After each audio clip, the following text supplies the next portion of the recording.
Alors, dans cette vidéo, je veux revenir sur le concept de la distributivité. Ce qu'on a vu en classe, c'est la distributivité de la multiplication sur l'addition et la soustraction. Je me dois de te dire que ça pourrait aussi être la distributivité de la multiplication et de la division sur l'addition et la soustraction. Pour quelle raison?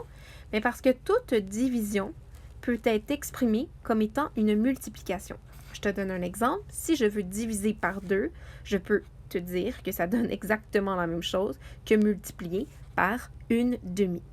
Donc, une division, c'est quoi? Bien, c'est une multiplication cachée. Alors, quand je te parle de la distributivité de la multiplication, bien, toi, dans ta tête, tu devrais te dire ou de la division. OK?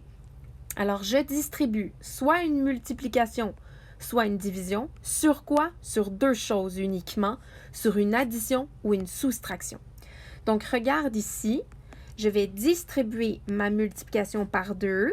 Je vais la distribuer premièrement sur une addition ou deuxièmement sur une soustraction.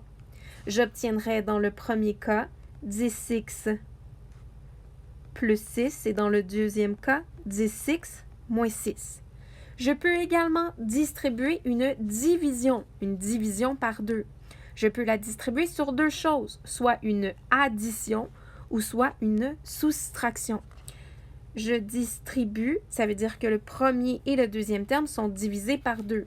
J'obtiendrai donc 5 demi-x, ou tiens, je peux l'écrire comme étant 2,5x plus 1,5. Et ici, je distribue la division sur une soustraction.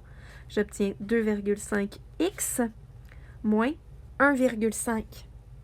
Ça, tu le sais et tu le fais bien.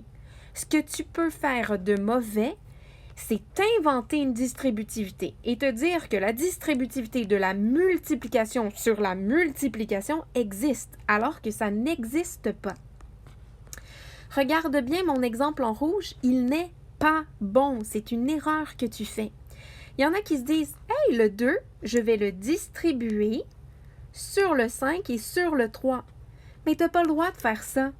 Parce qu'ici, entre le 5 et le 5x là, et le 3, bien, ce que tu as, c'est une multiplication. Et la distributivité de la multiplication sur la multiplication n'existe pas. Donc, tu n'as pas le droit d'affirmer que ça donne 60x. Ce n'est pas la bonne réponse. Qu'est-ce qu'il faudrait faire? Bien, il faudrait venir voir ici ma solution en vert, te dire « OK, j'ai une distributivité sur une multiplication. Ouais, OK, ça ne marche pas. Ben, je vais commencer par ma parenthèse ici. Ben, je commence par mon 5x fois 3 qui me donne 15x. Puis ensuite, je vais distribuer, ou je vais juste multiplier là, mon 15x par 2 tout simplement pour arriver cette fois-ci à la bonne réponse qui est 30x. OK? Quand tu distribues sur une multiplication, et si tu distribues un premier 2 et un deuxième facteur de 2, bien, tu obtiendrais une réponse 2 fois plus grande. Ça ne fonctionne pas. C'est vraiment cette façon de faire. Pourquoi? Je reviens ici parce que la distributivité de la multiplication ou de la division, elle ne s'applique que sur deux choses, une addition ou une soustraction. Alors voilà.